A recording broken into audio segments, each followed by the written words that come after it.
Ang ulam natin for today ay munggo. Siyempre kailangan natin ng chicharon. Dinurog ko na yan. Tapos sibuyas ulit, bawang, sili. Mas masarap kung lalagyan nyo ng kamatis. Mas malasa, kaso madaling mapanis yun ang disadvantage. Pero kung kakainin nyo ng mga agad, lagyan nyo ng kamatis. Tsaka i-ref nyo na lang.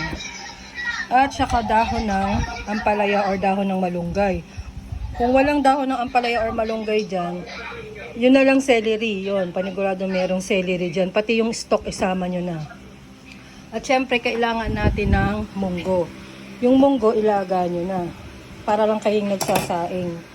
Unaban ninyo 3 beses, tapos lagyan nyo ng tubig. Mas maraming tubig.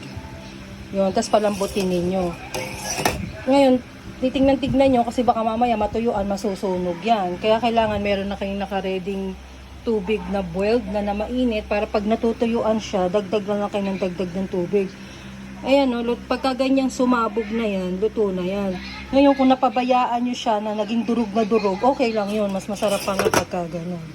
Ayan, so habang pinakukuluan nyo yan, yun, i-ready nyo na yung mga ingredients na to, diba? Tapos, pwede na tayong maggisa dahil mabilis lang ang pagluluto ng munggo. Okay, so magpainit na kayo ng kaldero. Tapos, kasi magigisa tayo ng bawang, sibuyas. Ayan. So, pwede na pagsabayin. Layo mo konti na kung doon nakasentro. Ayan. Pagluto na yung bawang sibuyas, pwede nyo na isunod yung kamatis. Kung gusto nyo maglagay ng kamatis. Tapos takpan nyo lang yung kamatis para maluto lang siya. Sa mahinang apoy kasi baka masunog eh. Kumbaga yung kamatis, papakatasin nyo lang siya para mapanat. Ganon. Ayan. Pag naluto na tong bawang sibuyas, pwede nyo na ilagay yung chicharon. Ayan. Mabilis lang to eh. Kasi pag naluto na yung inyong munggo, mabilis na magluto kasi tambok na lang kayo ng tambok. Ayan o. Kung gusto nyo karne, o di pagkatapos ng bawang sibuyas, kamatis, iluto nyo yung karne, lagyan nyo ng konting asin, paminta, takpan nyo hanggang sa medyo lumambot yung karne na maliliit pang sahog. Ayan. Pero kasi pagka chicharon na lang, hindi na ako nagkakarne. Ayan. So, pagka ganyan, pwede na natin ilagay yung naluto nating munggo. Tapos magtataka kayo bakit walang sabaw. Kasi nga, meron na tayong nakareding mainit na tubig para sabawan yan. Halo-halo lang muna natin para mag-mix. Meron na ako nakahandang tubig na mainit. Lagyan nyo na ng konting timpla. Patis lang naman yun. Isa nyo sa 1 kutsarang patis.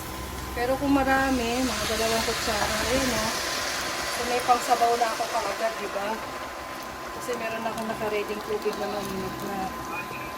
Ayan.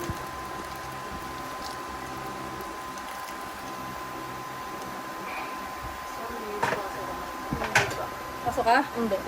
So, yung papakuluan lang natin to. Pag kumulo na to, ilalagay na natin yung sili at saka yung dahon ng ampalaya. Kung wala kayong dahon ng ampalaya, yun yung sinasabi ko, celery.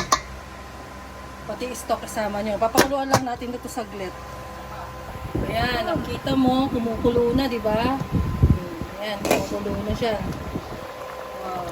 So, pwede na natin ilagay yung sili. Diba? So, pwede nyo tikman. Magdagdag kayo ng pampaalat. Katulad niyan, matabang. Kaya diba, sabi ko nga diba, di baling matabang, wag lang sobrang alat kasi madali nang magdagdag ng lasa kaysa yung hahabulin mo yung sobra sa alat. Naku po. Yan, mamaya ulit titikman natin pagka naluto naman na yung ang dahon kasi pagka ganyang kumukulo na, hindi na yan pinakukuluan eh. Dapat nga yan, pinapatay na yan. Kasi mapapait. Diba? Konti pa.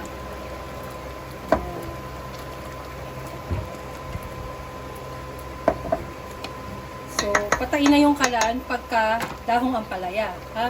Pero pagka yung celery nga yung ginamit nyo, at saka yung malunggay, medyo pakuluan nyo ng konti. Ang ampalaya kasi hindi eh. Dapat yan din pagka tambog mo ng ampalaya, dapat pinapatay na yung kalan. Hayaan na yung init ang magluto dun sa ampalaya. Dahil kung hindi, papait yung dahong ampalaya. Sa ampalaya lang naman applicable yun. Pero, kung malunggay tsaka dahon ng celery nga, medyo pakuluan nyo lang ng konti, siguro mga 1 minute lang, tapos patayin nyo na. Yun. O, diluto na. May munggo na kayo.